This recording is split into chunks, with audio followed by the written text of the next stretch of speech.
lot of presentations. Unfortunately, we're not very good at the legal stuff, so you're not going to get that. So a long time ago, about a year and a half ago, I think maybe 2 years, back in Yale, England. By the way, the Queen has said that if the presidential election doesn't work out, she's quite willing to take you back as a colony.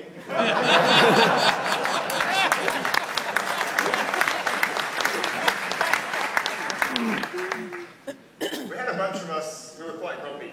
And we were sitting in a pub, and we didn't like the existing standards very much. EJB 2.0, anyone? Nobody has it there as their favourite? Didn't think so. So we also felt really isolated by the people who were making these standards, right? It was like the ring race from Lord of the Rings. Trying to talk to one of those guys doesn't really work out too well, if you know what I mean. We were kind of sitting around trying to figure out what to do. So what do? Well, like most good developers, we write attack blogs, right? We go on Twitter, we tell Oracle and all the other vendors that they're evil and bad and nasty and they don't listen to us. And we use some bad language. So they came back to us and said, well, instead of using bad language and writing attack blog posts all the time, why don't you actually come and join in the process? We're not that evil. And it's actually going to be okay. So we thought, okay, we'll give this a go. So we did. We joined the JCB, which is the Java Community Process. That's basically the standards body which governs Java SE, Java EE, Java ME. And we started this Adopt a JSR program off the back of that. So Adopt a JSR, simple URL there. It's just an initiative that we're running amongst the Java user groups worldwide. It covers all the different editions of Java. So if you want to play with robots all the way through to building your next enterprise app, then come and join us. We work on these things called Java specification requests, which is basically the formal specifications around things like Java 8, the next servlet specification, or the next Java micro edition. So why should you get involved? Well, we all want to help Java move forwards, right? That was the theme of last year. We all want to make Java the future. We want to stop ivory tower standards from being encroached on us again. I mean, SOAP, for example, was one of those things that may have seemed like a good idea at a time, but maybe in hindsight it was kind of pushed on us a little bit early. And the most important thing we found, I think, and all of us here have been involved in many hack days and workshops, just working on code with your friends, like you did back in the day in university and in high school, is just a bucket load of fun. So what do we actually do? Well, we do a whole variety of things, but what I'll actually do is I'll go on and ask these guys what they've been doing. So I'm going to start with Ben. Ben, you've got a really interesting role. You actually sit on the executive committee for the community process and vote on standards themselves. So tell us about that. That's right, Martin. Thanks for that. So basically, the executive committee exists to be the voting body that decides what Java standards should be developed and then executed and made official Java standards. Now, this is the kind of thing which most developers find kind of boring. There's not actually that much technical work in it because it's more about technology management, IP, and the development of the community itself. So there's kind of a lot of policy and a lot of thinking about legal issues, which is not really what floats the boat for a lot of developers. So the thing about it is it's actually very important because while innovation is the absolute lifeblood of our community and our industry, without strong standards and strong compatibility requirements, basically you guys just end up in a maze of technology where everything's slightly different, nothing works quite like it's supposed to or quite like anything else. So really our job is to balance the needs of innovation, so not standardise too early, not standardise too late, just find that sweet spot and also make sure that innovation and standardisation work together and not against each other. Okay, that's really cool. So Ben's doing a lot of the legal stuff for you guys, so buy the guide there later on today to see it. Pretty painful stuff. So I'm now going to go back to actual proper technology. Jim here has been helping work on JSR 3.10, which is the new date and time libraries for Java 8. Now, Jim, I know you're from London. You don't work for Oracle or one of the big vendors. You don't have a PhD in computer science from MIT. So how easy was it to actually get involved in something so important? Well, I think that there are many ways that you can get involved, like any open source project. So you can even be just managing a mailing list, triaging issues, even going out and telling the Java user group about technology. So we can keep guys like Brian Gertz actually writing lambdas, which is what we want to see. From my perspective, I got involved with giving a presentation at the Jug. I actually met the spec lead whilst I was planning my slides, and I think reaching out to them and having a chat is probably the best way to start out.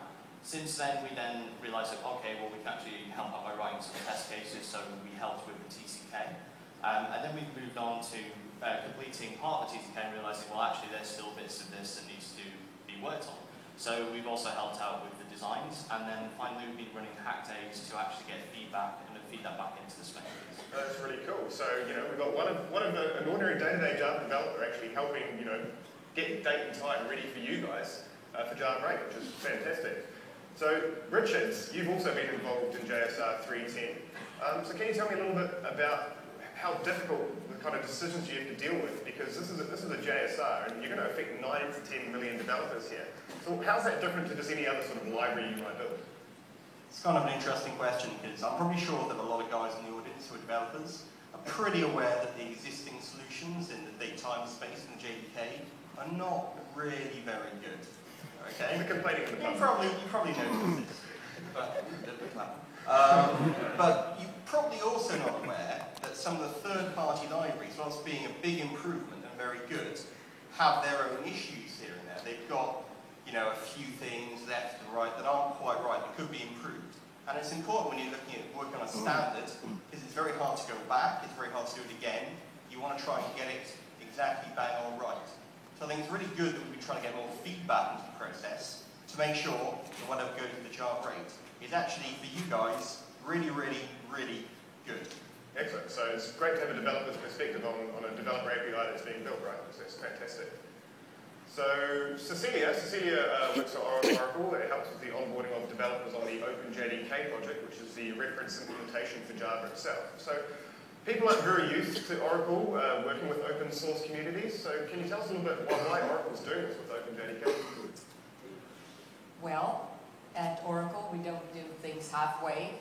We are drilled to be number one in whatever we do. And right now we're building a successful open source community. And that means that we're going through documentation, we're telling people on how OpenJDK works, the processes, the roles and everything to make sure that they know that. We speak to our partners in the community on how to work on infrastructure and testing. So there's a lot of fun things going on right now. Oh, that's fantastic. So if Larry wants to really make an open source community in Java, he's going to want to win, right? So he's going to want to make the best on that. That's fair enough. All right, and the most evil question from Bruno, since he was screaming away before, is Bruno, I have to ask, Brazil is supposed to be one of the best soccer nations on the planet, and yet you're not winning the World Cup at the moment. What is going on?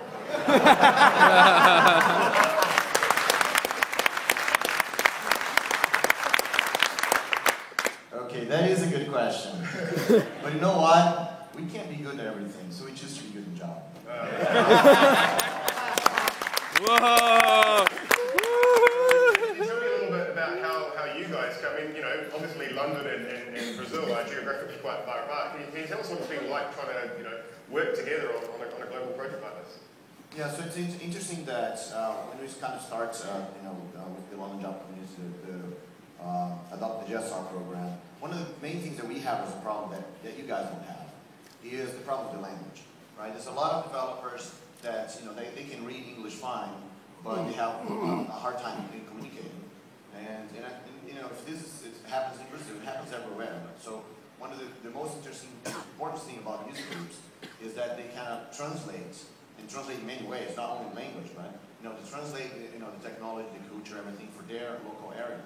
And one of the things that we're doing is helping out a lot of the Brazilians to actually participate on this effort, not only on language issues only, but also being able to communicate remotely and participating in projects from everywhere.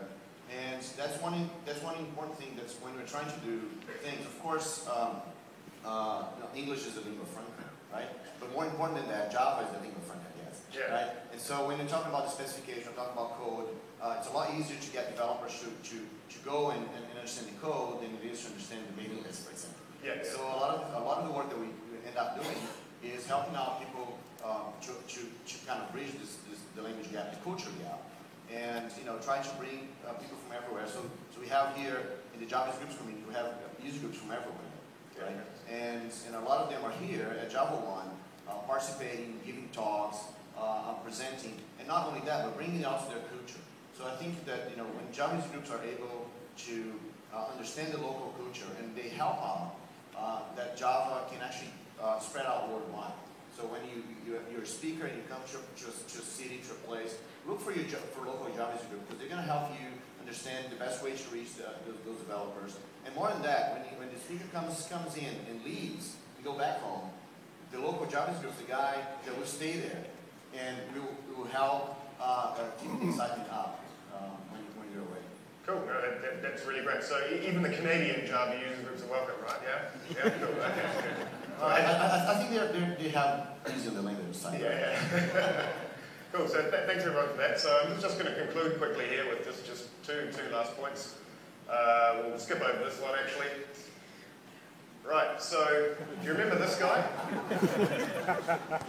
Who wants to have this guy come floating into space again? I don't, right?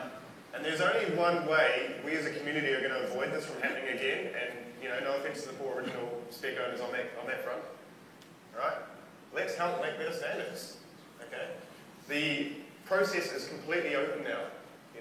It's been proven here on the panel that day-to-day developers can get involved and make a huge difference. So please come and join us and come make your own ecosystem better.